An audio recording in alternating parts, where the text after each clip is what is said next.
Hello, welcome to my channel. If you are a returning subscriber, what's good? If you are new, hey boo, I'm back with another video.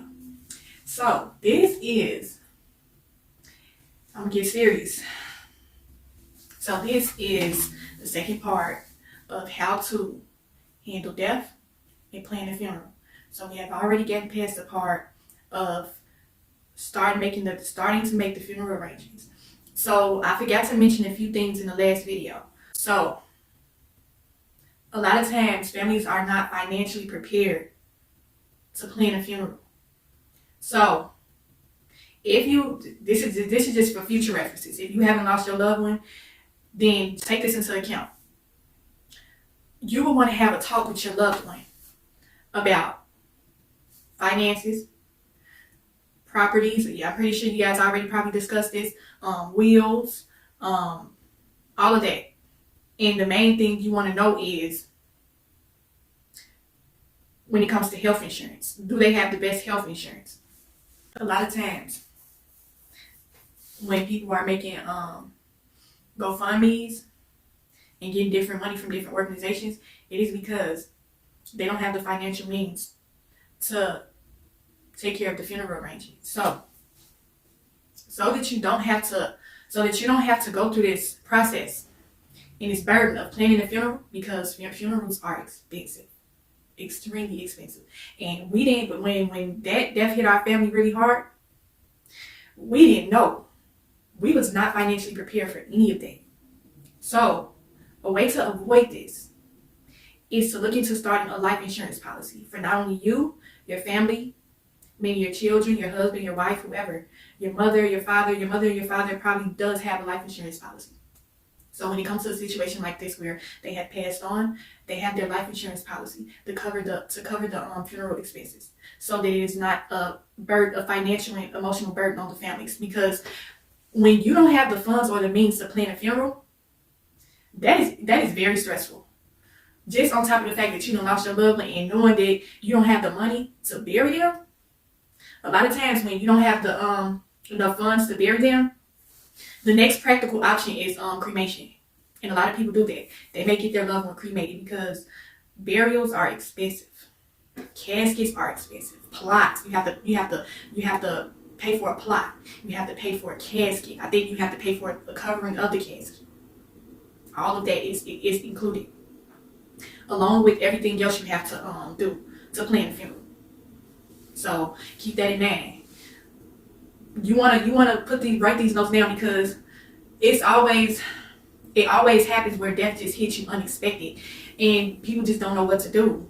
And so you don't want to get to that point where your loved one has passed on and you have the financial burden of everything.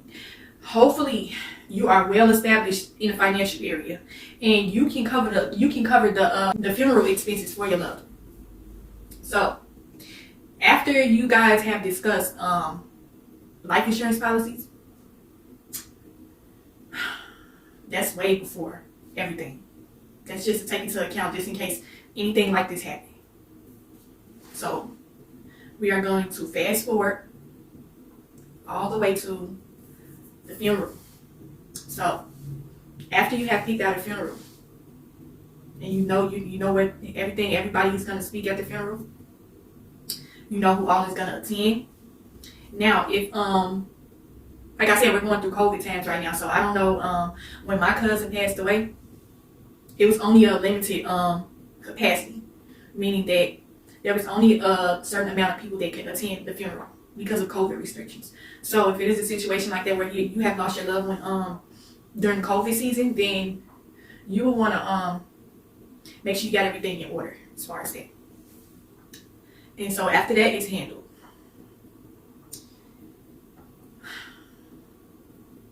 So we come into the day of the funeral. And this is the tough part. Now, you thought everything from the beginning, if you look back, you'd be like, oh my God, everything went so quick. And now it is the funeral. And so you and your family have talked. You guys know, you guys might have car services to come pick up loved ones. You have got that all situated. as far as transportation for your family.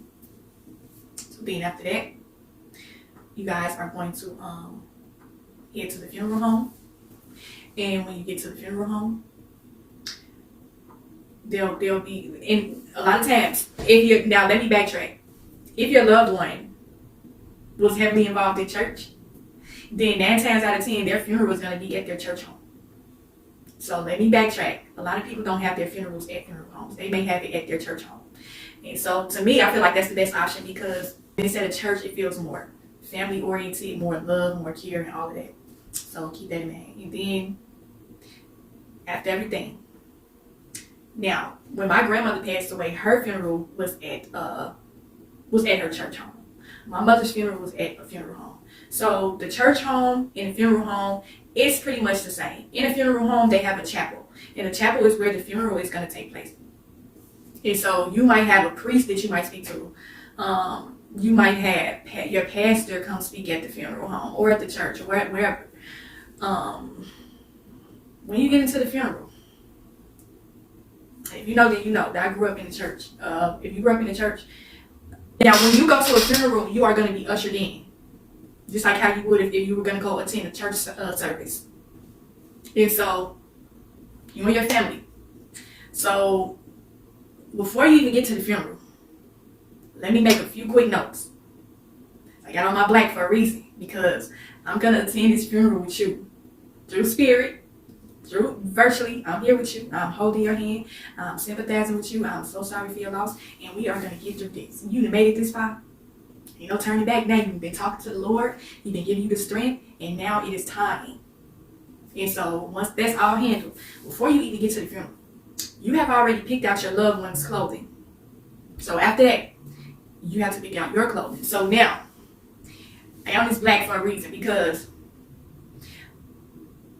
picking out clothes for a funeral, you have to be very choosy with what you choose to wear. Now, I'm not coming on here trying to tell you what to wear, but keep in mind that this funeral is all about your loved one, meaning that the attention and the focus needs to be on them and only them.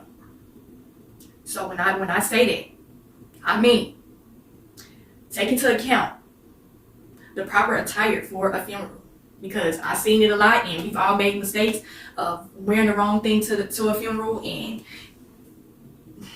that's something you don't want to do, because people not gonna never forget that. They're not gonna forget how you showed up to somebody's funeral, how you was looking, everything. Everything is out of respect for your loved one. So if, say for instance, if you are attending someone else's funeral, you are a guest. You're not a part of the family. You're just a guest. You might be a friend of the person whose loved one passed on. You show up with some flamboyant colors on. Now, if the family told you to wear these certain colors, then wear those colors, because there might be, a lot of times that is how it is. Like the loved one's favorite color was purple or orange or gold or whatever, and so they want the family to come in the loved one's favorite colors. So you can do that. If the loved one's family requested you to wear those colors, that's the only time that I feel like you should wear those colors. Do not show up to anyone's funeral with flamboyant colors, lime green, orange, yellow, neon pink, any neon colors, anything that's super bright, because what it is going to do is it's going to take the attention away from the funeral, and it's going to focus in on you. You don't want everybody looking at you, because it's not about you, it's about your loved one. When it comes to jewelry and stuff, all of that, simplicity, less is more. You want to look presentable, you want to look decent, you want to still have your own style, but at the same time you want to look decent. You want to opt for a more conservative, sophisticated look. That's why a lot of times at funerals people will wear all black, because black it's the most simplest color. It's not too much going on, and it's not taking away too much attention. So keep that in mind, because I have seen it a lot of times. And even if you do wear black, what are you choosing to wear?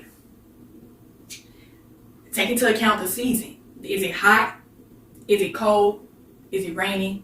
You have to plan your funeral attire according to the weather, because you don't want to be uncomfortable, But man, I done seen some crazy stuff, y'all. Like, I mean, I'm talking coming to a funeral with a dress that you would wear to a strip club or to a nightclub, or you don't want to show up to nobody's funeral overtly sexual. Dress super sexy like you finna go out to the club with your girls. That is not how you go to someone's funeral. First of all, that's disrespectful. And a lot of times people don't know. We don't know. We don't know until somebody pull us aside or somebody tell us, like I'm telling you through the phone now. That is extremely disrespectful. So because I had it happen to me. Someone showed up to my mother's funeral, dressed very inappropriately, and I thought it was disrespectful. It was not only 1, 2, 3, it was a lot of them that showed up in the wrong attire. Dresses all the way up their butt. No tights on. Like, if you're gonna wear something like that, if you was to wear something like that, wear some tights under it, some stockings. Wear the proper undergarments when you are wearing certain clothing, because a lot of us some women are very shapely and they have stuff hanging out and showing and stuff, and they don't know that it's showing, and everybody else see it. You walking up to past the casket, and you walking past and your whole what? You might have on a nice dress that's to knee length, but you don't have on the proper undergarment, so everybody see your panty line through your dress, and you don't know it.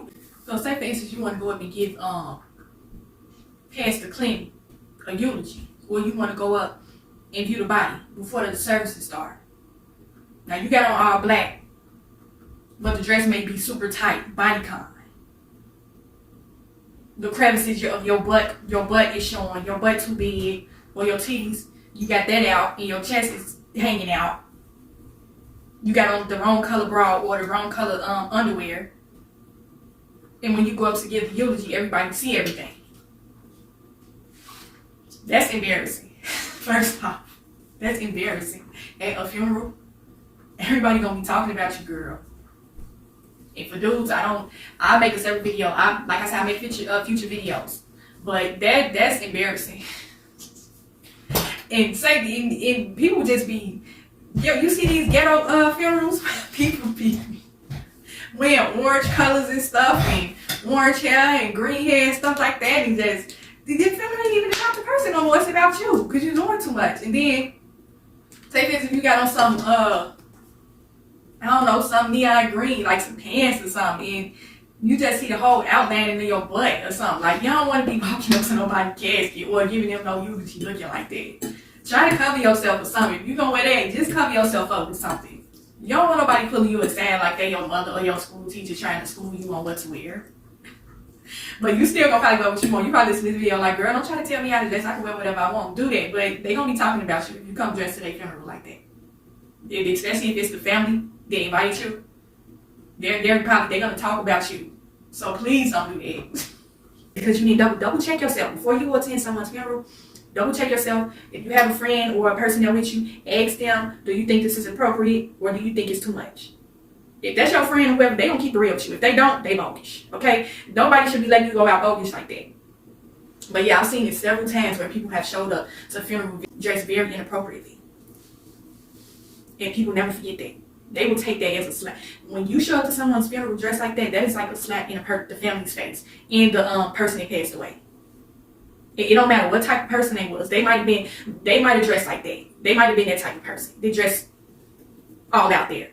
But it is their funeral and it is about them. It's not about you. So keep that in mind.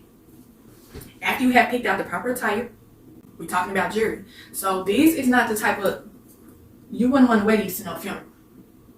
Unless the person was of a different culture and whatever. But you want to be simple. So a nice little stud.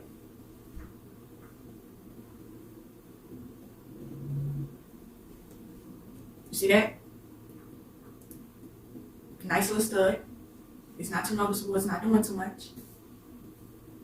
And so, during the funeral, you already know it's a lot of cranes, very emotional. And some people might wear shades. So if you feel like it's too much for you, and you crying a lot, and you don't want You don't want people to be all in your face, and you want to just get you some shades. This is one thing I wish I had to get you some shades.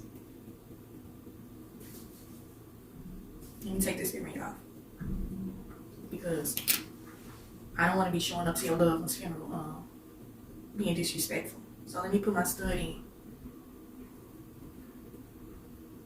You got your shades on. It's very emotional for you. And you can't believe that this is happening.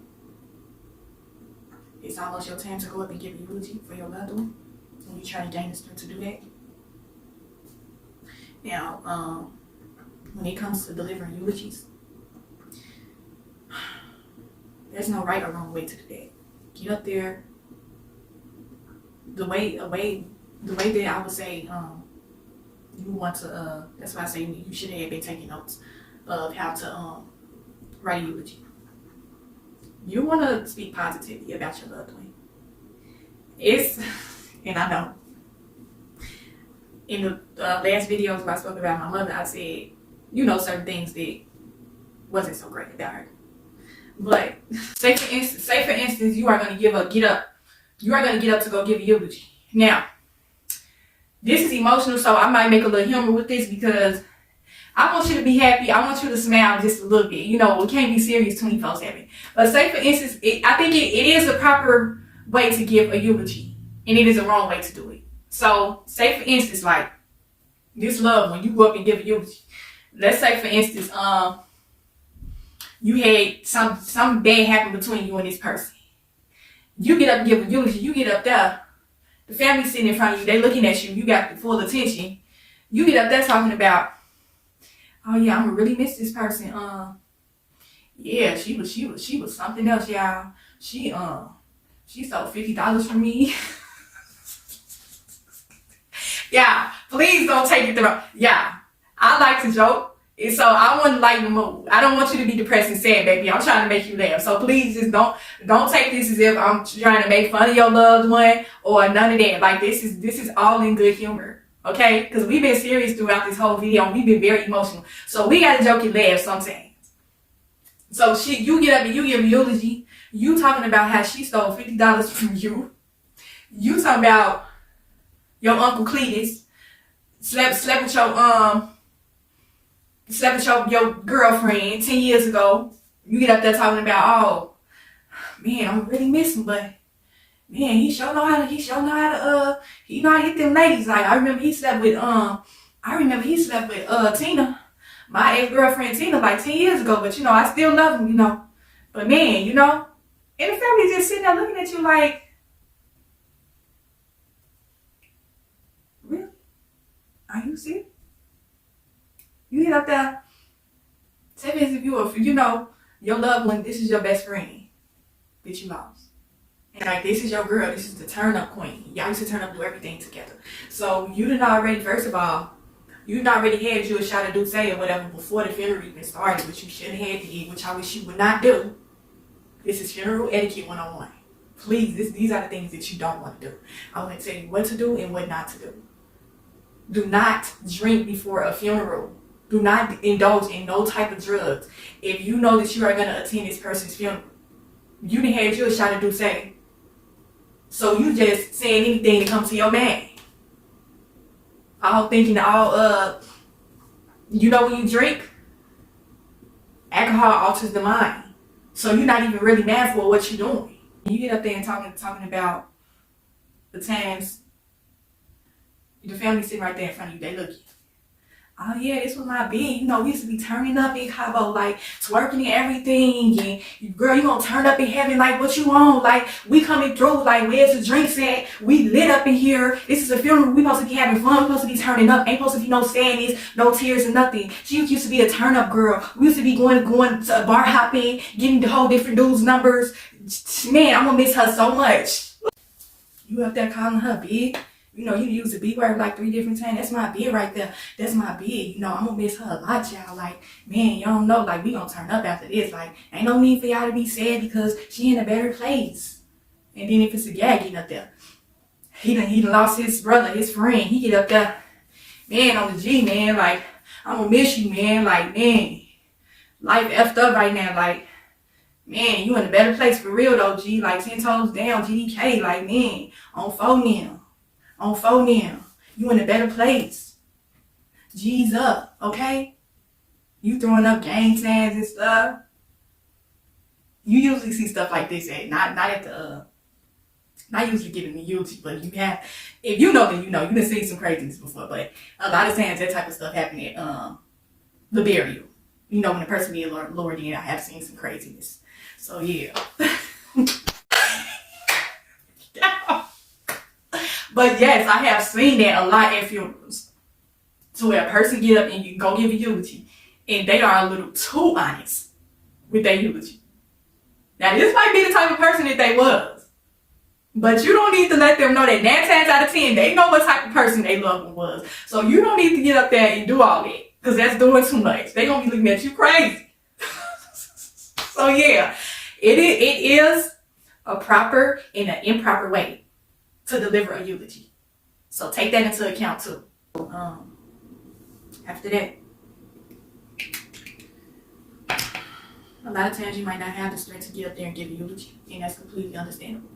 I didn't have the strength to get up and give my mother a eulogy.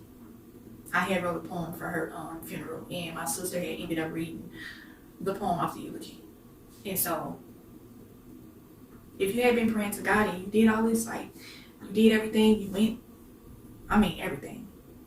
If you have done everything as far as the funeral arrangements, and you are the head person over everything, you're going to get up there and give a eulogy, you know?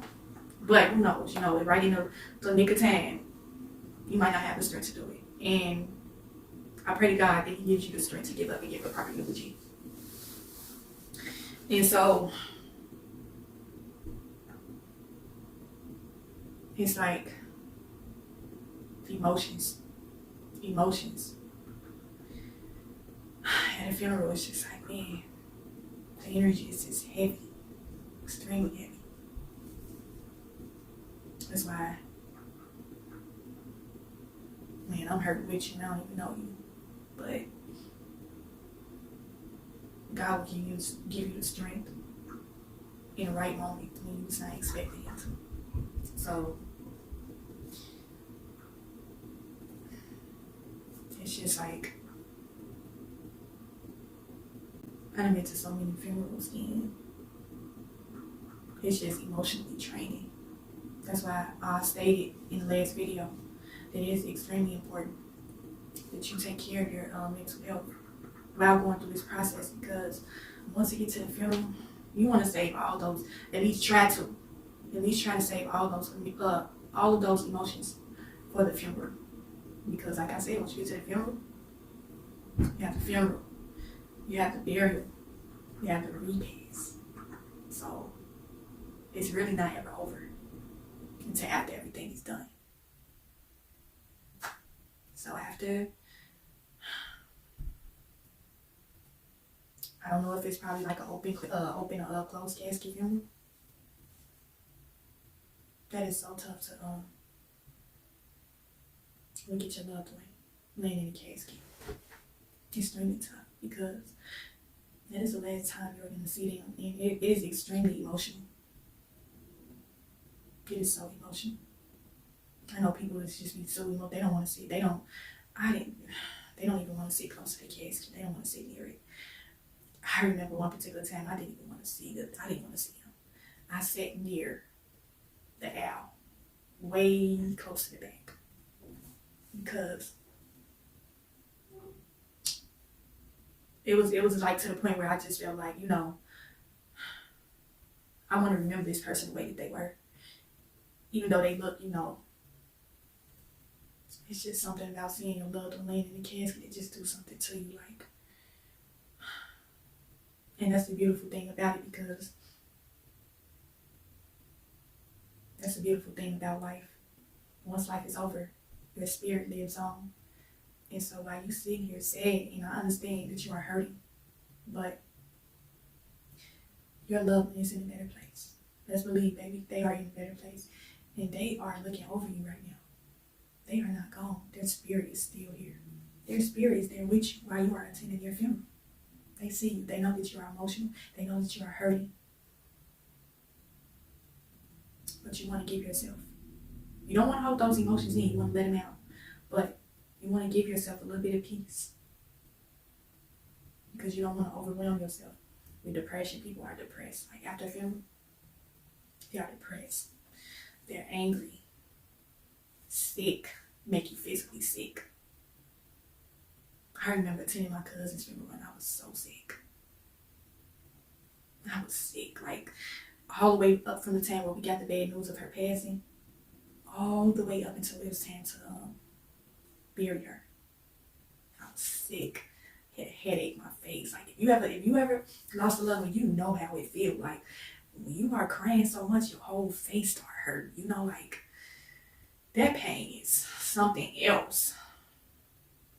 It's so crazy how our facial muscles are. Even when it comes to making a frown or just facial expressions are. My face was sore, y'all, like extremely sore. From the crying, it's just like, and the piercing headache is just so bad. Like, I'm feeling all these emotions with you right now. I already know how you feel. I know how you feel, man. That is the worst. And so once you are done giving eulogy, okay, so when they are gonna open the casket for the service. A lot of times it might be a closed casket because I feel like the reason why people do that is because it was the loved one's request. The family's request. They didn't want to see their loved one like that, and then they didn't want the family to see them like that, so they request to have a closed casket. But most of the funeral, the casket will be open. And I know you probably sitting here like, girl, why are you telling me all this? Like, I'm not trying to think about my loved one dad, and I'm not, why are you making videos like this? Why are you making all these depressing deep videos? Like, talk about something exciting. And I make these videos for a reason. I want to give the people the strength to be able to handle the death of a loved one the proper way when the time comes. And so I just really here to help you. I really want you to get through this pain.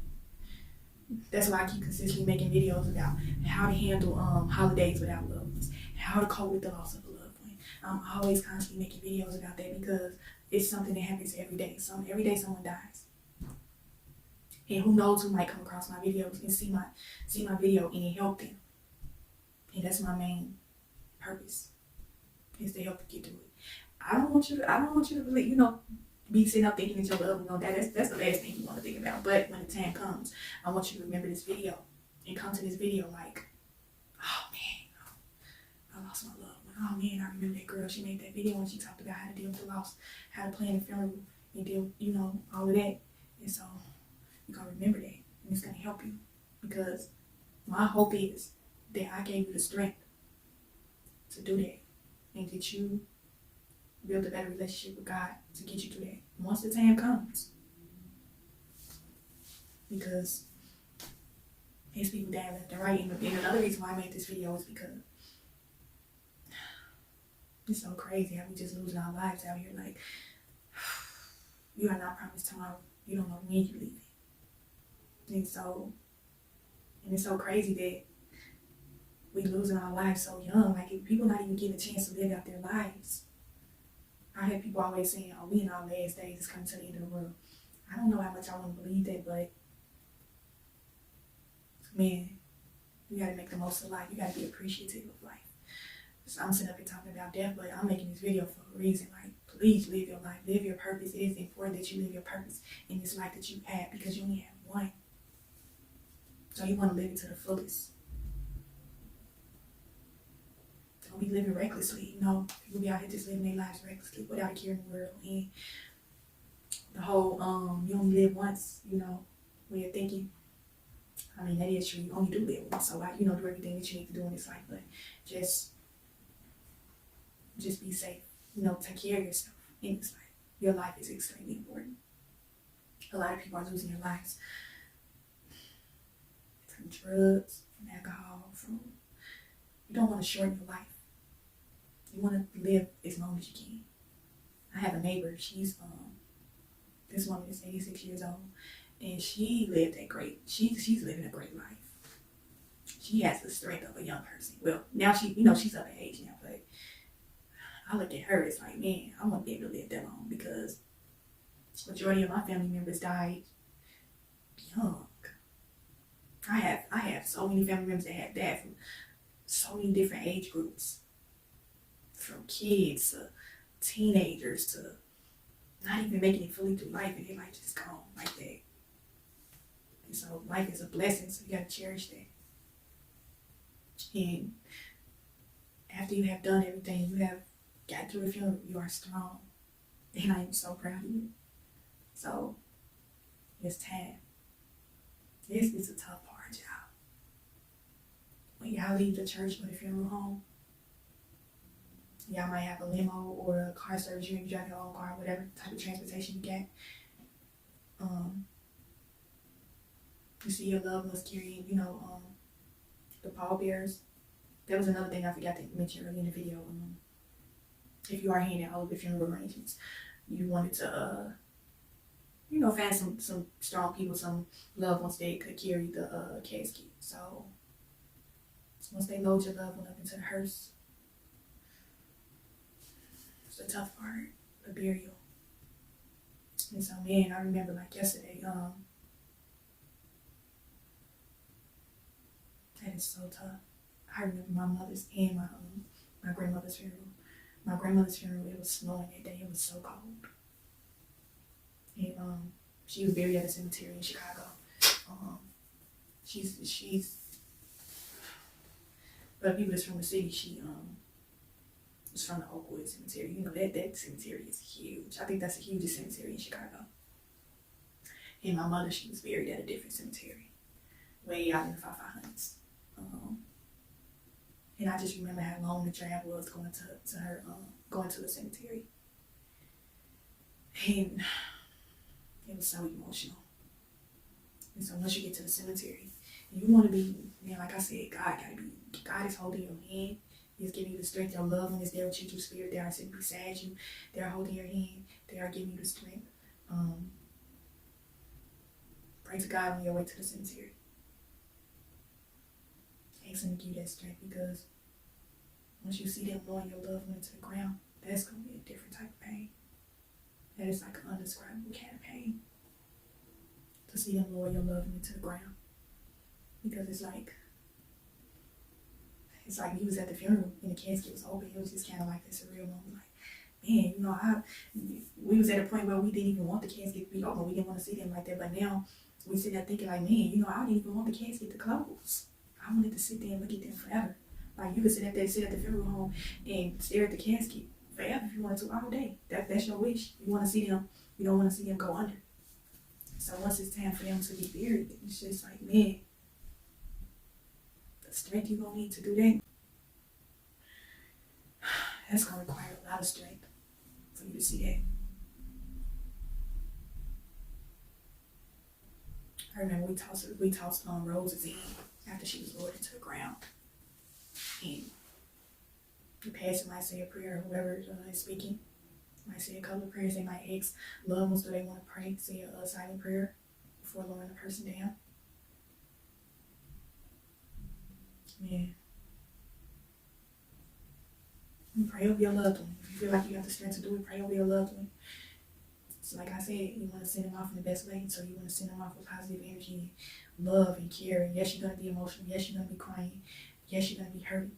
But you are speaking positivity over them as they are being lowered into the ground, hoping that it is going to grant their spirit peace and your spirit peace at the same time. And so that's the main goal. After that whole ordeal, it's going to be so emotional. It's heavy. It's something about a funeral that, it's just like, it's like after a funeral, after that whole ordeal, everybody's standing around crying. It's emotional. We consoling our loved ones during that moment, because certain people may not be able to bear the fact of their person being lowered into the ground. And if you feel like you have the strength, you may want to go over and console that person that is breaking down. Because Like I said, you try to prepare your family mentally and emotionally for this, but some people might not be able to do it. You might not be able to do it. You might need somebody to come over and console you because you feel like it's too much. It's unbearable. The pain is unbearable. Watching your loved one being lowered into the ground. So, man, after that, like I said, just me just sitting up here.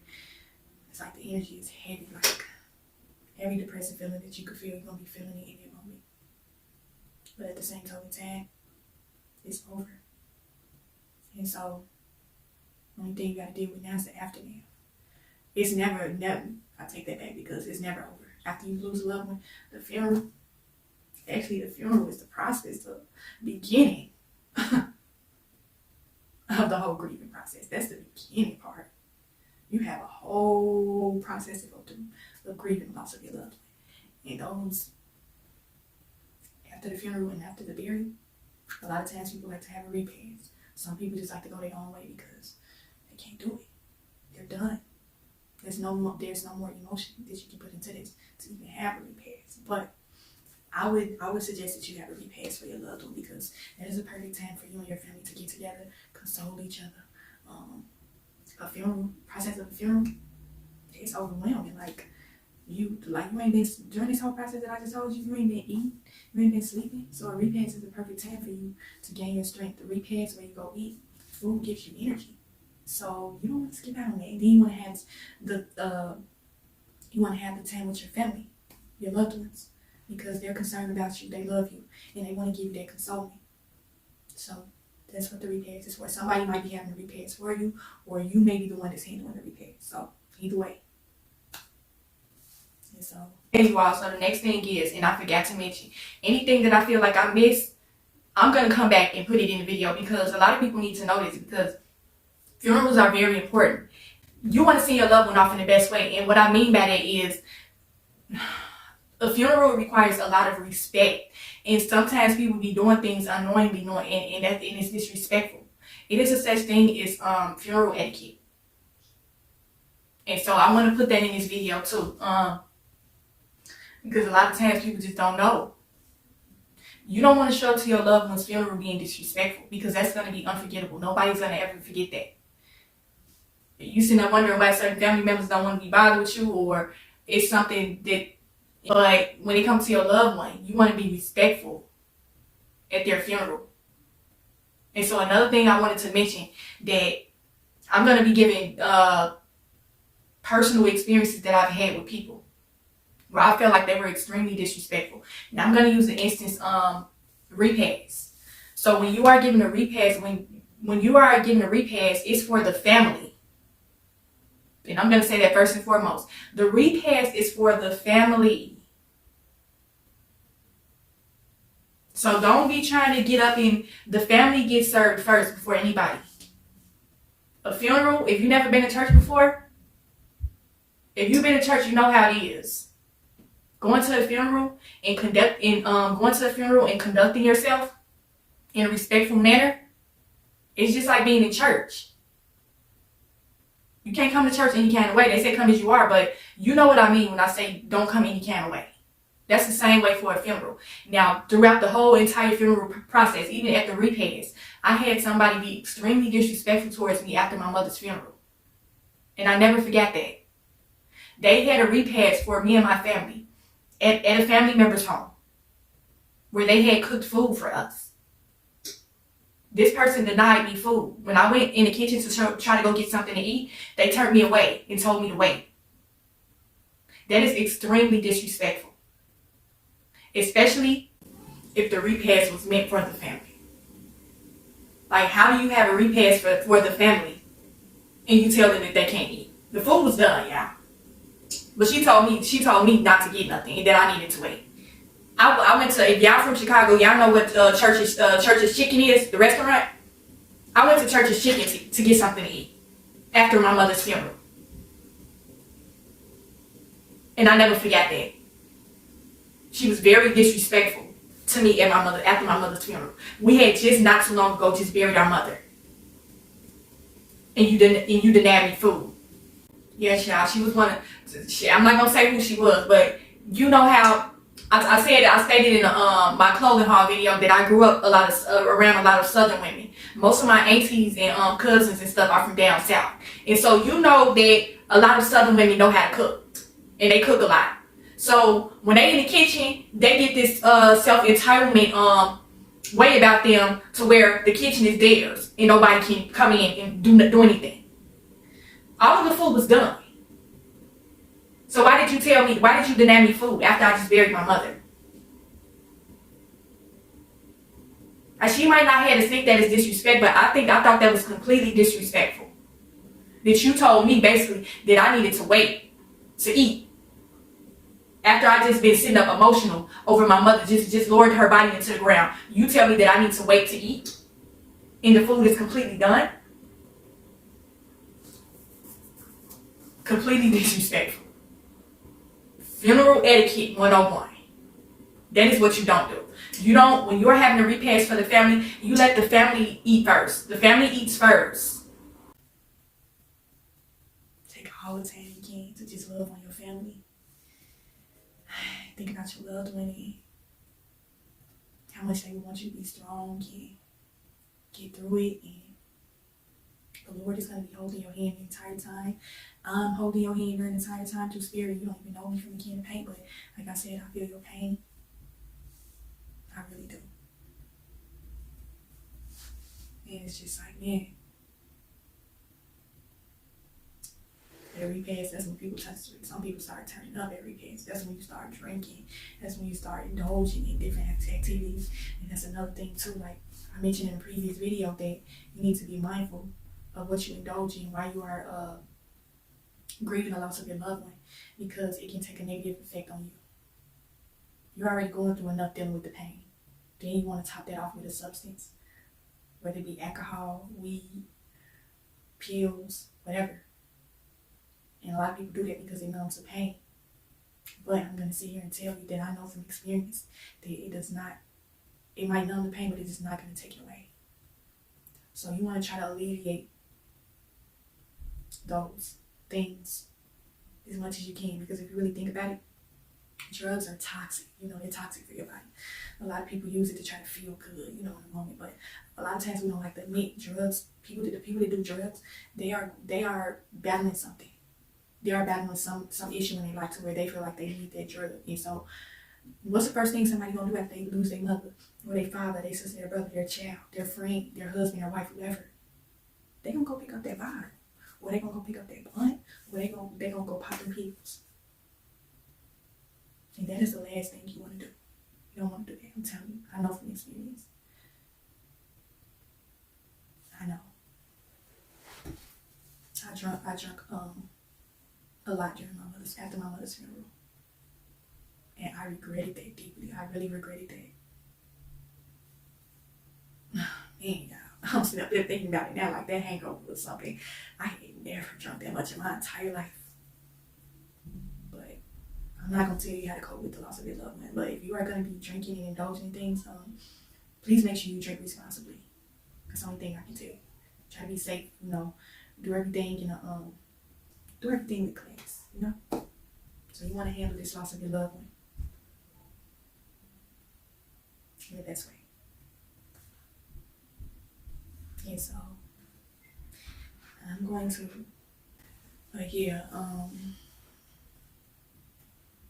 maybe.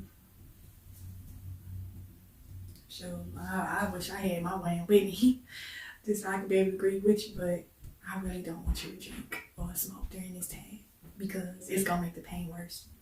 And if I'm giving you advice on how to handle death and plan a funeral, why would I get on here and encourage you to drink?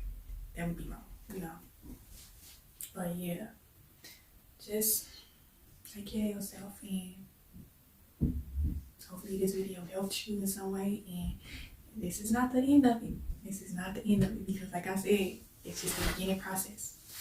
So stay tuned for future videos of how to cope with the loss of your loved one. The next video is going to be the aftermath of everything in the process. And I'm going to help you get through that, because I'm not going to leave your side. Girl, you are, girl, guy, whoever. You are my friend. You are my subscriber. And I care about you, and I care about that you know about your love. You are my friend. So I'm not gonna just leave you out here like that, you know. I helped you plan your funeral in a way that I feel like it's helpful. And so I'm gonna help you get through that. Everything comes after that. I'm holding your hand, God is holding your hand, your loved one is holding your hand. You are extremely strong. And I'll talk to you in the next video.